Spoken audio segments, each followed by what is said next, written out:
Hello and welcome to an Affinity Revolution tutorial. My name is Ezra Anderson, and today we're going to make a retro bicycle in Affinity Designer.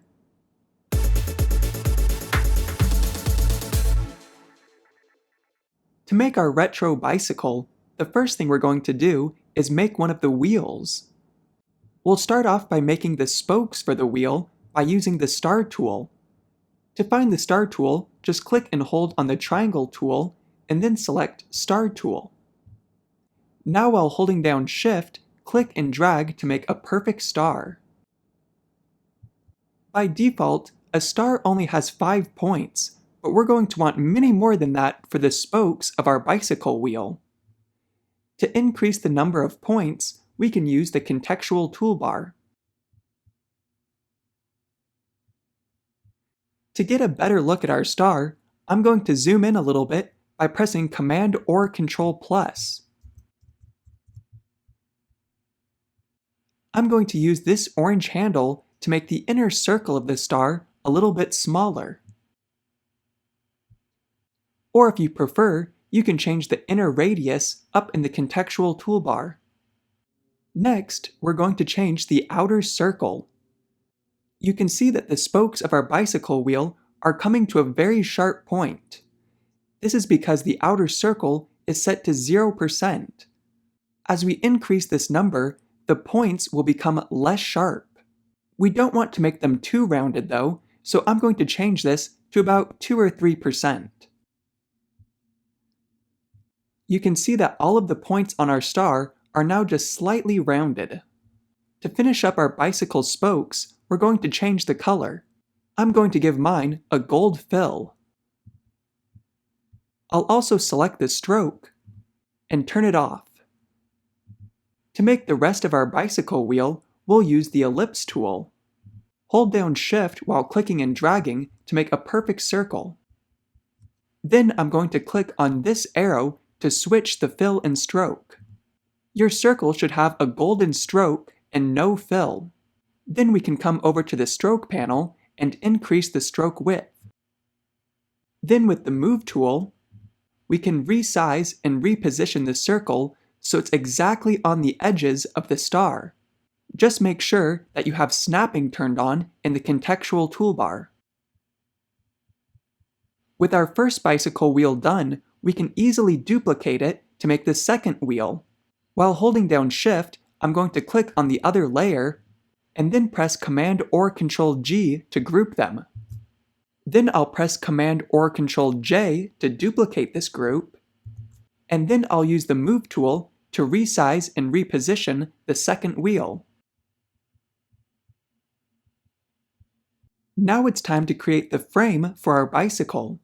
We'll start off by selecting the Rectangle tool, and then click and drag to make a thin, long rectangle.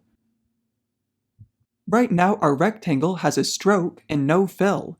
This is exactly the opposite of what we want, so I'm going to come to the Color panel and switch these colors. Then I'll grab the Move tool and zoom in a little bit by pressing Command or Control+. I'm going to make this rectangle a little bit thinner, and then position it in the center of the front bicycle wheel. I'll zoom out by pressing Command or Control-, and then press P for the pen tool.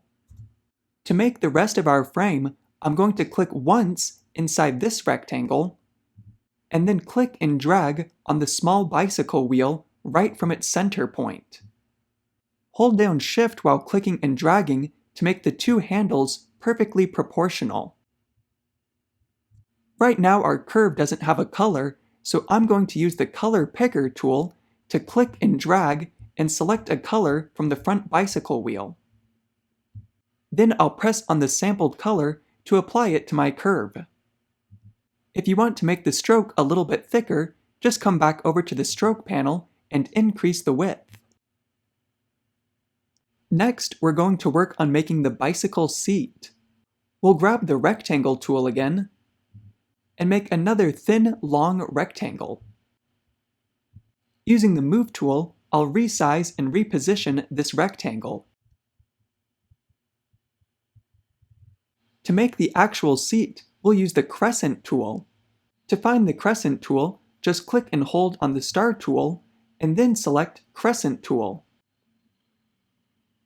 Now I'll click and drag to make a crescent, and use this handle to make it a little bit thinner. To rotate it, we can click and drag on this circle and hold down Shift to keep our rotation in 15-degree increments. Then while hovering over one of the edges, you can click and drag to move it. I'm going to make my bicycle seat a little bit smaller. Finally, we're going to make the seat a little less sharp by converting it to curves and then using the corner tool to round the corners. To convert this shape to curves, just press on Convert to Curves in the contextual toolbar. Then select the corner tool and click on this point, and while holding down Shift, click on the other point. Then we can click and drag to round out these corners. I'd say that bicycle seat is looking much more comfortable now. Now we're going to create a horn for the front of the bicycle. To make the horn, we'll get the ellipse tool, and while holding down Shift, we'll click and drag to make a perfect circle. Then we can hover on one of the edges to move it. We'll also need the triangle tool, so I'll click and hold on the crescent tool to select Triangle tool. Then while holding down Shift, click and drag to make a perfect triangle. And as before, we'll rotate it with the circle up at the top while holding down Shift. Then we'll reposition it. I'm going to zoom into the horn a little bit, and perhaps make my horn a little bit smaller. We're going to round this side of the triangle by converting the triangle to curves, and then clicking and dragging on this line. Then we can round both of these points by using the corner tool. Remember to hold down Shift to select both of the points. With our horn finished, the last thing we need to do is give some handlebars to this bicycle. To make the handlebars, we'll use the pen tool. So press P for the pen tool, and then click once somewhere around here. Then come out a little ways and click and drag to round out the handle. Then come up here a little ways and click and drag again. Finally, come over here and just click once. If your handlebar isn't looking quite the way you want it, you can always select the node tool to adjust any of these nodes. I'm going to click and drag to select these 3 nodes, and then while holding down Shift, I'm going to move them a little bit to the right. Now I'm going to press Command or Control 0 to see my entire document. Over in the Layers panel, I'm going to select all of these layers by scrolling down to the bottom, and while holding down Shift, I'll click on the last layer. Then we can press Command or Control G to group them. With the Move tool, I'll resize and position our retro bicycle. As a finishing touch, I'll add a background to our picture with the Rectangle tool. Just click and drag to make a rectangle, and come over to the Color panel to give it no stroke and a black fill. Then I'll drag it to the bottom of the layer stack. And if you want, you can always use an adjustment layer to change the color of your bicycle.